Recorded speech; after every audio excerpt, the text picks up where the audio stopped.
বাবা, সবারই কোরবানির গরু কেনা হয়ে গেল, আমাদের কিনবে না? বাবা, কিছু বলছো না কেন?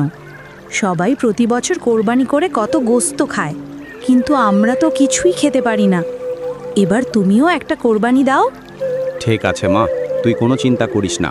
এবার কোরবানি ঈদে তুইও অনেক গোস্ত খাবি। সত্যি বলছো? তাহলে কি এবার তুমি কোরবানি করবে? হ্যাঁ মা, সত্যিই বলছি। এবার তুই আর মন খারাপ করিস না, যা গিয়ে খেলা কর। মেয়েটা আজ কদিন হলো শুধু কোরবানির কথা বলছে, এদিকে আমার যে সামর্থ্যটুকুও নেই ছোট একটা ভাগেও কারোর সাথে কোরবানি করব। ও ছোট মানুষ, ওকে সেটা আমি বোঝাতেও পারবো না। বসে বসে এমন করে ঝিমাচ্ছ কেন? কি হয়েছে? কি আর হবে, ওরা কপালে কি বার হওয়ার বাকি আছে। আজ কদিন থেকেই দেখছি তোমার মনটা বেশ ভার হয়ে আছে। এভাবে একা একা কষ্ট না পেয়ে আমাকে বলো, কি হয়েছে?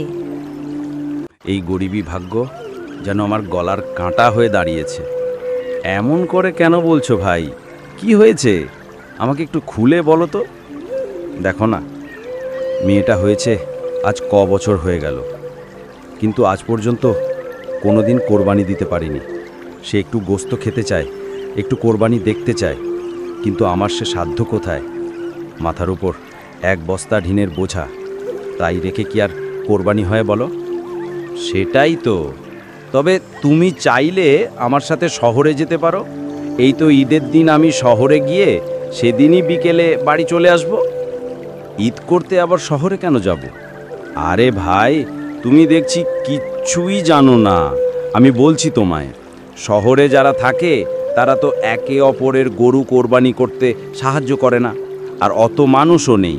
তাই আমাদের মতো কিছু মানুষ গ্রাম থেকে গিয়ে তাদের সাহায্য করলে গোস্তও পাওয়া যায়, আবার কিছু টাকাও পাওয়া যায়। প্রতি বছর আমি নিজেই তাই করি। তাই দেখো না, ঈদে আমি বাড়িতে থাকি না। তাই বলছি, চলো আমার সাথে। আচ্ছা, বাড়ি গিয়ে নাজমার সাথে একটু কথা বলে দেখি, তারপর তোমায় জানাবো। ঠিক আছে, তবে তাই করো। এই তো সবে গেলে, আবার শহরে চলে গেল, আর আমরা বাড়িতে একা একা ঈদ করব? এটা কেমন কথা মা? তুমি বাবাকে কেন যেতে দিলে? কান্না করিস না মা, তোর বাবা চলে আসবে।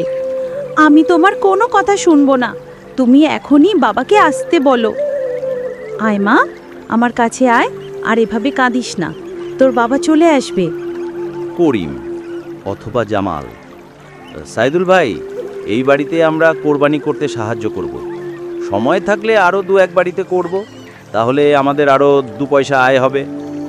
ঠিক আছে মফিজ চাচা, তুমি চলে এসেছো। করিম, আমি তোমার জন্যই অপেক্ষা করছিলাম। হ্যাঁ চাচা, আর আপনার কথা মতো সাথে করে আরেকজনকে নিয়ে এসেছি। খুব ভালো করেছো, না হলে এত বড় গরুর কাজ একা করতেও যে তোমার কষ্ট হয় সে আমি বুঝি। এসো একসাথে নামাজে যাই, নামাজ পড়ে এসে কোরবানি করব। ঠিক আছে, চলুন তবে।